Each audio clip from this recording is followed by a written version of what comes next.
কথা বলবো।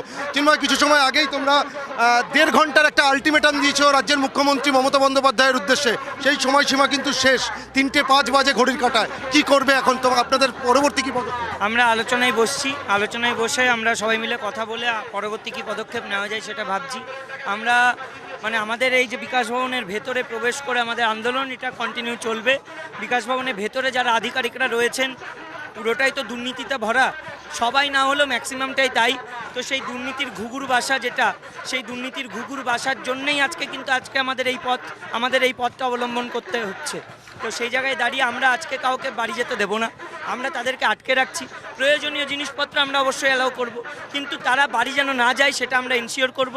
আর তারা এইখানে বসেই আমাদের জন্য, শুধু যোগ্যদের জন্য যে কর্মগুলো করা দরকার, কাজগুলো করা দরকার, তাদেরকে যে করে হোক এই প্যানেলে আইনের মাধ্যমে হোক বাঁচিয়ে আনার জন্য যা যা করা দরকার তারা বসে করবে। চিন্ময়, আপনাদের যোগ্য শিক্ষক শিক্ষিকা বা শিক্ষাকর্মীরা যারা আন্দোলন করছেন তারা বিকাশ ভবনের চারিদিকে ছড়িয়ে ছিটিয়ে রয়েছে।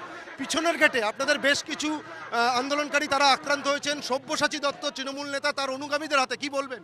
দেখুন, পেছনের গেটেও আমাদের যারা সতীর্থরা রয়েছেন তারা রয়েছেন, এবং আমরা যেটা শুনতে পারলাম, আমি পার্সোনালি প্রেজেন্ট না থাকলেও কিছু জনকে সব্যসাচীবাবু যিনি এসেছিলেন তার সাথে যারা সিকিউরিটি বা যাই হোক যারা ছিলেন তারা আমাদের টিচারদের ওপরে গায়ে হাত তুলেছেন, তার হেলমেট দিয়ে পর্যন্ত মেরেছেন, অনেকের কেটে গেছে, আঘাত পেয়েছে। কেন এটা করলেন জানি না।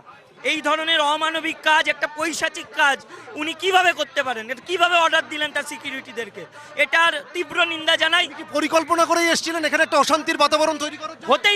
হতেই পারে উনি হয়তো একটা আঘাত আনতে এসছেন যে এখানে এরা বসে আন্দোলন করছে, আমার এলাকায় বিকাশ ভবন, কিছু না করলে হয়তো ওপরের যারা রয়েছেন তারা ক্ষুণ্ণ হবেন, তাদের রাগ হবে। উনি বলছেন যে 30 সেকেন্ড সময় লাগবে না এই অবস্থান আন্দোলন সরিয়ে দিতে।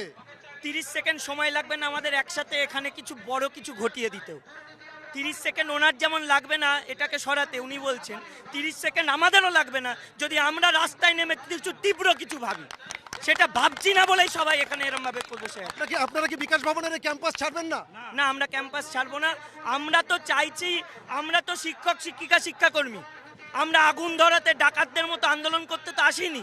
আমরা এসেছি ন্যায্য অধিকার ফিরে পাওয়ার জন্য।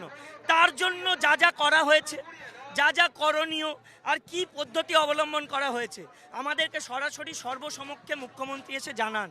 আমাদের প্রশ্নগুলো থাকবে, উনি উত্তরগুলো দিন, উনি আমাদের সামনে এসে সকলের সামনে, প্রেসের সামনে কথাগুলো বলুন। এটাই তো আমরা দাবিটা রেখেছি। একেবারে বুঝতে পারলাম।